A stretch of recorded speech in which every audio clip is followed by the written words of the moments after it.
पुढची एक ब्रेकिंग बातमी आहे। डोंबिवलीमधल्या समर्थ कॉम्प्लेक्स इमारतीवरती जी कारवाई केली जात होती ती तुर्तास स्थगित करण्यात आली आहे। हातामध्ये फलक आणि पेट्रोलच्या बाटल्या घेऊन महिला रहिवासी या इमारतीखाली आलेल्या होत्या। पालिकेने कारवाई केली तर स्वतःसोबत कुटुंबाला जाळून घेऊ असा इशारा इथल्या महिलांनी दिला होता। रहिवाशांच्या सोबत आता शिवसेना ठाकरे पक्ष सुद्धा रस्त्यावरती उतरलाय, त्यांना पाठिंबा दिला जातोय। त्यामुळे कारवाई होऊ देणार नाही असा पवित्रा ठाकरे गटाने घेतलाय।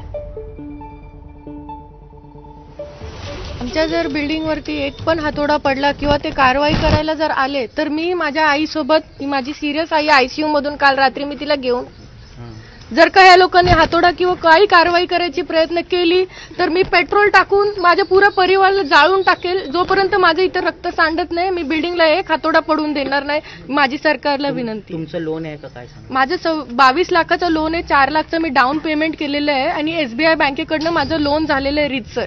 आपलं नाव? धनश्री दिनेश कांबळे। घेऊन आल्यात, किती महिन्याचा बाळ आहे काय सांगा? हा, 6 महिन्याची माझी मुलगी आहे आणि आता खरंच आमच्यामध्ये नाहीये हिंमत, कारण मी इथे जाऊन माझ्या मुलीसोबत मी ते जीव देईल। आता जर माझ्या बिल्डिंगला काही झालं, मी जे सगळे घेताना डॉक्युमेंट्स बरोबर बघून घेतलेले आहे, एवढं घेऊन जर हे असं सगळं होतं असेल तर माझा 4 वर्षाचा मुलगा आता घाबरतो स्कूलला जायला, कारण की ते येऊन अनाउन्समेंट करतात, जोरजोरात ओरडतात की आम्ही तोडणार। आता तो मुलगा मला प्रश्न विचारतो, मग काय हे सगळं, आता मी काय आन्सर करतो छोट्याशा 4 वर्षाच्या मुलाला? आता हे बाळाला घेऊन मी इथं उभी आहे, नाही सहन होते आता। आपलं नाव? माझं नाव दीपाली मिश्रा।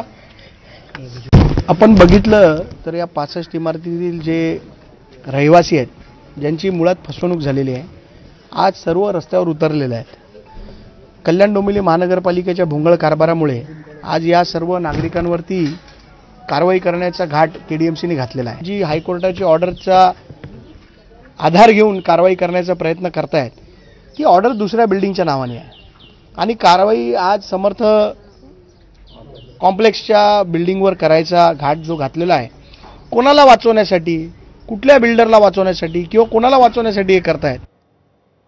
आणि यानंतर बुलेटिनमध्ये